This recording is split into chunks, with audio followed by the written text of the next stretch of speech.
Grab your coffee or tea and come join me as we leaf through this 100-year-old recipe booklet called the Practical Cooking Recipes. All right, this recipe booklet, Practical Cooking Recipes, together with health suggestions concerning the use of Linda E. Pinkham's vegetable compound. Apparently this is like a health tonic, and 98% or 98 out of every 100 women benefited. Extraordinary results, important to every woman. Interesting. And in fine print here, it says so far answers have received from over 250,000 women. Very high claims. As you can see, the company was in Massachusetts. Okay, I'm going to be very careful because this little booklet is actually disintegrating. And as we flip through the first page of the recipe booklets, page 2 and 3, you can barely see 2 because it's like worn. We have soups. We have a vegetable soup here. So in the little recipe booklet here, it says soups are the foundation. The foundation of soup is usually the juice of meat, poultry, or fish. And the formulation is 1 pound of meat and bone to 1 pint of water makes a rich broth. The best method is extracting the juice to put the fish or meat on a stove in cold water. Interesting. And we have a recipe here for vegetable soup. Interesting. 4 pounds of shank bone or 3 pounds of meat without the bone. Cut into 3 or 4 pieces. Cover with 4 pints of cold water with 1 teaspoon of salt. Bring it to a boil and simmer for 3 hours, and then you're going to add your vegetables, which was very interesting. 1 small turnip. I've never added turnip to my soup. 2 carrots and 2 onions, and then continue to cook for about a third of an hour. And then you're going to add your 4 cups of parboiled potatoes. Interesting. And here's a little testimonial. Can eat anything I want to with the Linda E. Pinkham's vegetable compound. Very interesting. I was weak and irregular, and during each period, I would get sick to my stomach. How interesting. Okay, we have a recipe here for fish chowder with tomatoes. And a little bit of blurb. Are you interested? I had a backache, and apparently it cures backaches too. Okay, let me very carefully try and flip the page.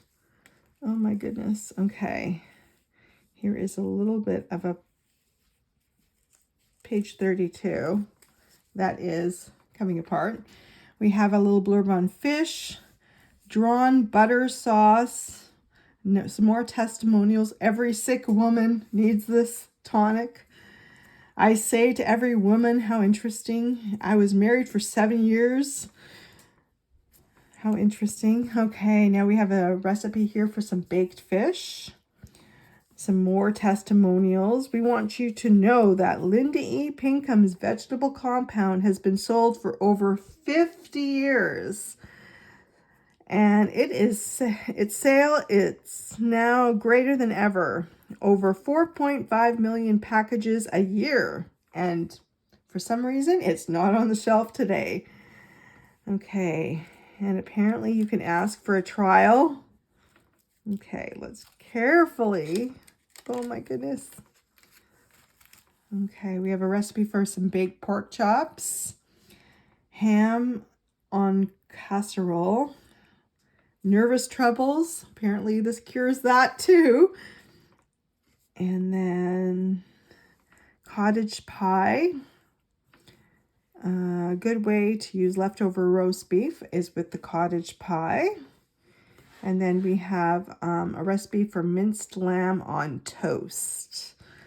So you remove the dry pieces of skin and gristle from the leftover cold roast lamb, and chop the meat. Heat in a well-buttered frying pan seasoned with salt, pepper, and celery salt.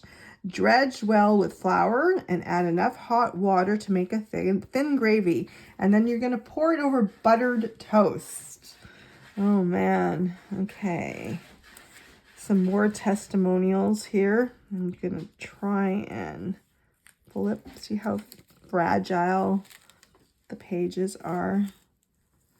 We've got scalloped corn made with a buttered baking dish with cracker crumbs, some corn, layer of corn. Glazed carrots look good. So the glazed carrots, 4 carrots, 1/3 of a cup of butter, some sugar, 1/3 cup of sugar. That sounds actually very tasty. And then some more blurbs about the miracle Linda E. Pinkham's vegetable compound. And we have a recipe for some stuffed onions, a hot slaw, which is like a hot coleslaw, which has egg yolks, cold water, butter, and stir over hot water. And then you're going to add your cabbage. Does it say cabbage? Very interesting. Oh yeah, it says small heavy cabbage. And then some more blurbs on why to buy the vegetable compounds. I guess if you mention it enough times in these booklets, that the suggestive is that you buy more or buy it. So we have a beets with sauce. That sounds interesting. 12 small beets. And then you're going to add some sugar, cornstarch, and some vinegar to make a sauce. Some more blurbs. What do you think when the doctor says you need an operation? It is not your first thought to is it not your first thought to avoid it? We receive letters daily from women who have been told that an operation from the generative organs is necessary. And it goes on to say, but all these women do not need to give up hope, as there is another way. Try the Lydia E. Pinkham's vegetable compounds.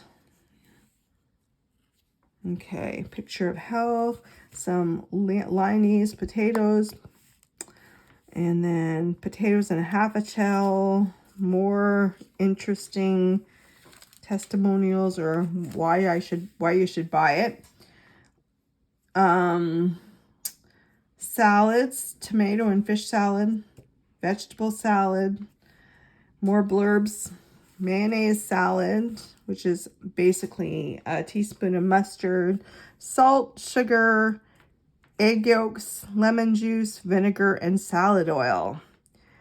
And you mix it up and you'll get mayonnaise. Okay, let me try and flip to the next page.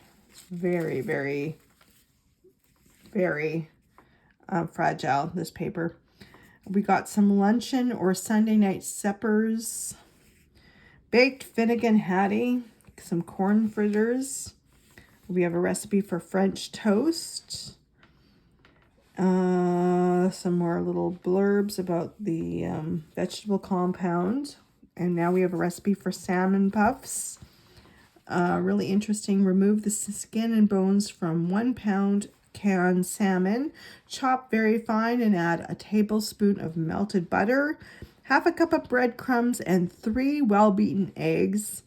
Add a tablespoon of lemon juice, pinch of salt, dash of pepper, and then pack into custard cups or muffin tins and bake a 1/2 hour. Serve with white sauce. Now, I'm assuming it's a moderate oven. A lot of the old recipe books do not have the actual degrees on the recipe. So there's, like moderate hot oven. Okay, we have a recipe for white sauce. And some more, why should you buy it, the compounds. Okay, we have a recipe for sandwich recipes. Nut and cheese. So sandwiches, the common sandwich may be 2 slices of bread hastily put together with a filling between, or with a little care it may be made attractive and appetizing. So we have the nut and cheese sandwich, the egg sandwich, and then we have a club sandwich, of course your peanut butter sandwich, and some fruit sandwiches. Now the fruit sandwiches are very interesting. This one suggests that you use figs, remove the stems from figs and chop fine, cook into a double boiler, add a small quantity of water until a paste is formed. So I've never had a fig sandwich, which is very interesting. Okay, let's very carefully try and flip the page. Okay, whew, this is really falling apart. Now we've got the applesauce cake. This one sounds really good. I might make this. It's got sugar, shortening, a teaspoon of salt, cloves, cinnamon, and allspice. What is that? Sour crust. I'm gonna have to Google that. Applesauce, bread flour, and raisins. I think that's a wine. The last time I checked, that was a really, really fancy wine.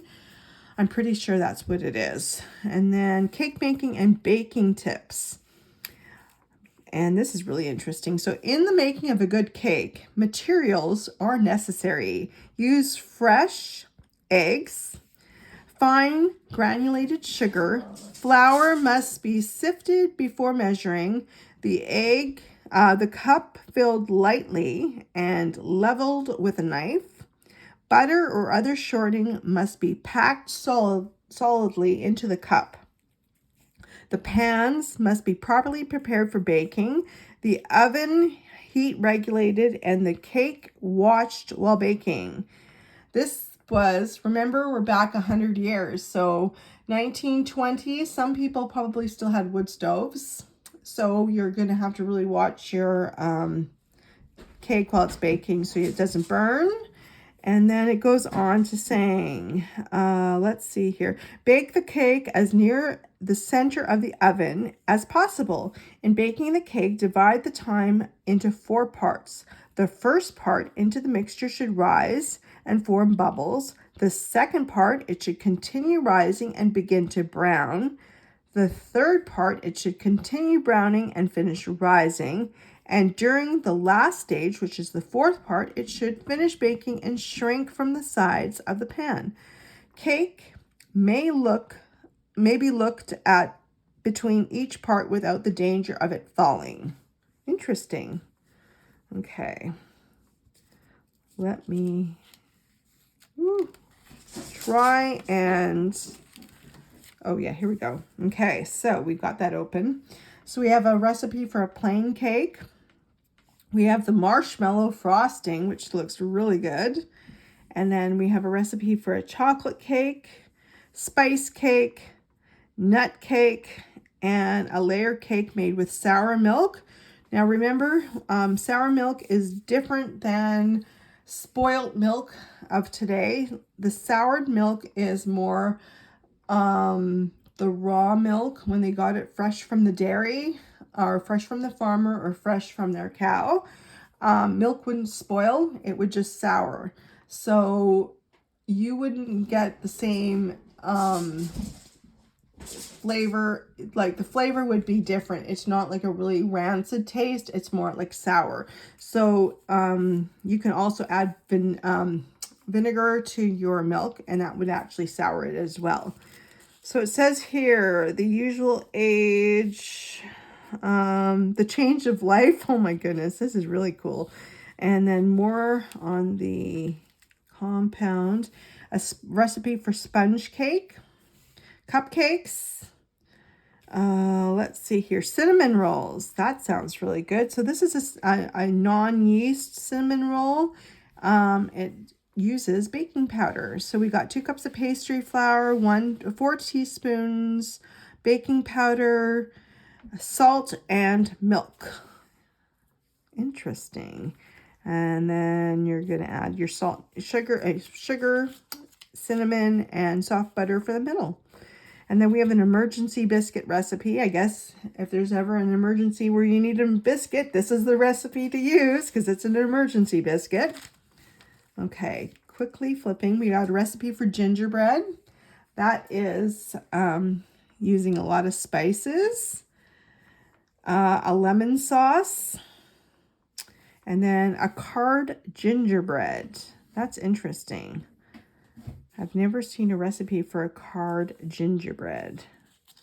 Okay, so we're coming to the end.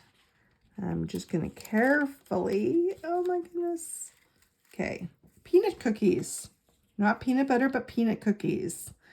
That looks delicious. And we have a recipe for donuts. If you're wondering why the blurb in the camera, we have a cat here that's not behaving. And then let's flip the page. I think this might be it. Oh, we got one more page, or a couple more pages.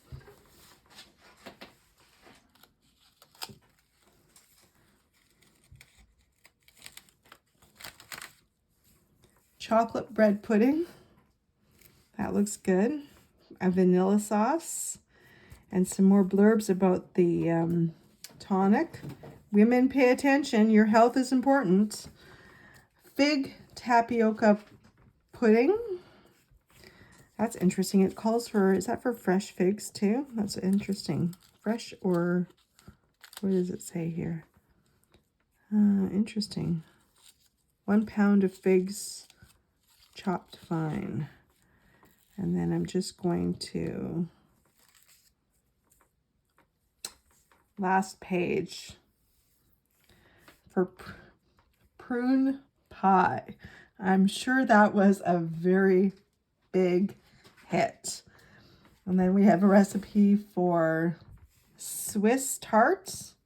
Some more blurbs from the company. And then last but not least is a recipe for pie crust, which uses flour, salt, lard, and cold water. And that's it. Here is the final page, which is the back. And Lydia E. Pinkham's blood medicine. So this is all about her tonic. All right, thanks for watching. Until next time.